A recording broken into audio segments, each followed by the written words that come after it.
Do you remember the Camera Insider story from a couple of days ago that said the Canon EOS R5 Mark II is getting internal ND filters?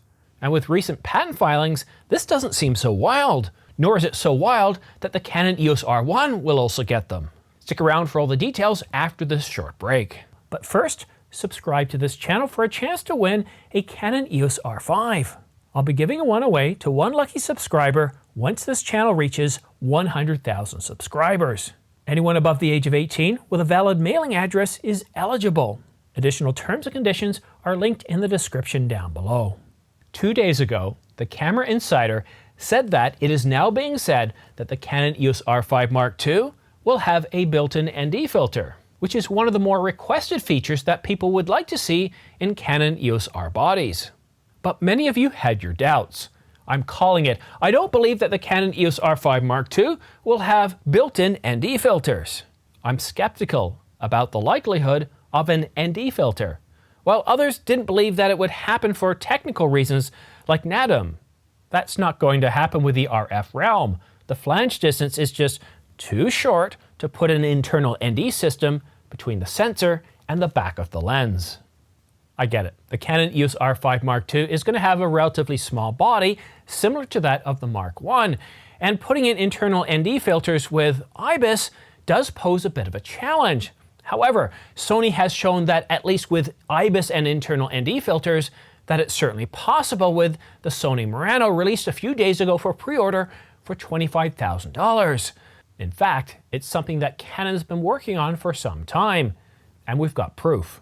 These seem to be core patent applications describing the built-in ND filter arrangement as it goes into most detail with respect to the mechanical operation of the ND filter. The detail describes the ND filter controlled by a motor that allows it to swing out of the way of the sensor assembly and to be stored in the rest position between the mount and the grip area. Now, some of you might still be thinking, well, yeah, but why is this so important? This is really the realm of videographers. We photographers don't need this.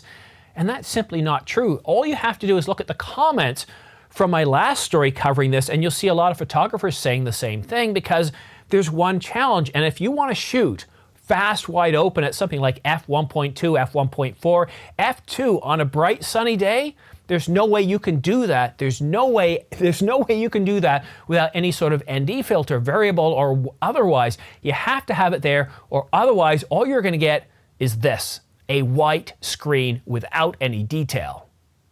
And for videographers, this is even more important because you're far more constrained by your settings. So for example, if you're shooting 30 frames per second, then your shutter must be 1/60th. So your shutter can't move. It has to match your frame rate due to the rule of 180. So twice the frame rate is where you set your shutter.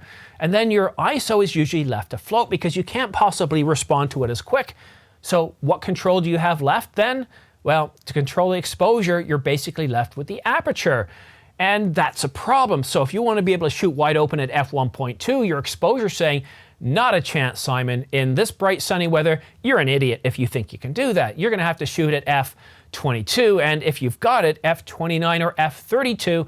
And we know what starts to happen when you shoot at those, well, smaller apertures. You start to have loss of detail. Now, for video, it's not as big of a detail or big of a problem.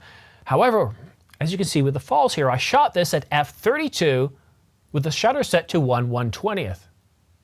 But when doing talking headshots, when doing it outside, shooting at f2 or under is something that's preferred, and the only way to do that is with ND filters. And having them inside the camera, available, ready to go whenever you need it, you don't have to worry about forgetting them. And not only that, if you buy a new lens, you don't have to spend several $100s more on ND filters. If you own a bunch of lenses, as many of you do, well then the cost to have ND filters, variable ND filters to cover all your lenses can be very cost prohibitive. Well, not cost prohibitive, it's just going to cost you several $1,000s. And for those of you that felt that internal ND filters is something that should come to the Canon EOS R1, well, Canon Rumors discovered that there's also a linear motor driven ND filter for a larger 1 Series camera body. The 1 Series camera body version has an ND filter on a set of rails that move the ND filter in and out of the optical path. Well, that sounds pretty fancy, doesn't it? Sounds pretty awesome, but I know what you're thinking. doesn't this pose a risk to, well, reliability? Because with all these armatures, with all these rails, with all these moving parts inside the camera, there's more, well, single points of failure. And so I am a little bit concerned about that. The last thing I would want to see is any of these parts come loose and scratch up the sensor, because boy, would that be an expensive repair. But I'm sure Canon has thought this out. Now, whether we see this on the Canon EOS R5 Mark II or the Canon EOS R1, these series of patent filings that Canon Rumors has drawn to our attention very carefully, I now highly recommend you read their story, because there's about 5 or 6 separate patents describing how the Canon EOS R5 Mark II and the Canon EOS R1, if they're not going to be getting variable ND filters internally, at least Canon spent an awful lot of time thinking about how to do it, enough to create 5 or 6 different patent applications. So where are we? Well, just a couple of days ago, the Camera Insider posted a story saying that they've been told that we can expect to see internal ND filters in the Canon EOS R5 Mark II. But at that point, we hadn't heard anything else. There was no validation from them, from multiple sources, or even from Canon Rumors. But just 2 days later, as I suggested there might be, that stories like this quite often shake the rumor tree and things come loose, Peter at Canon Rumors came out with a story that I just quoted here in this video, talking about several patent applications, some of them filed just recently, showing that Canon has certainly been working on putting variable ND filters, multiple filters inside a camera the size of the Canon EOS R5, as well as larger bodies such as the R1 or the R3. And if it is going to be in smaller bodies, I can bet you anything that the first camera to get it will be a 5 series camera. It's the only camera that sits below the R3 and the R1. So I highly recommend reading that article from the Canon Rumors. It provides validation to what the Camera Insider said. And it also looks like the Camera Insider is starting to become an oracle of things that are supposed to be coming out. They've only been around for, I think, somewhere between 6 to 12 months, but they're starting to get validation from Sony Alpha Rumors, from Canon Rumors. Unlike Canon Rumors, the Camera Insider covers, I think, pretty well every camera brand. I think maybe they don't cover Pentax, I'm not sure. But I was just looking at their website. They seem to cover all the major camera stories.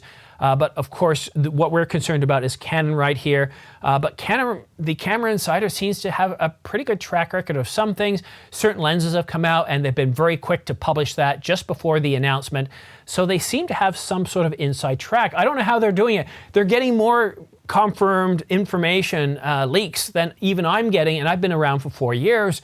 So I sense that the people running that site have some sort of industry connections. So they are certainly worthy of my, what am I trying to say here? It's early in the morning, I can't get my words out.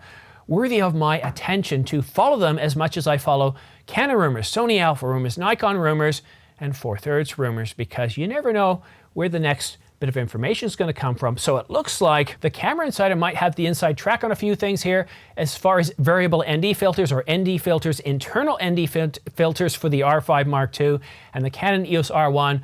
The possibility of this happening now, I'd say, is over 50%. And for those of you that were kind of excited by this, thinking like, boy, I would love to see this, photographers and videographers alike, I think you can just allow yourself to feel just a little bit more excited.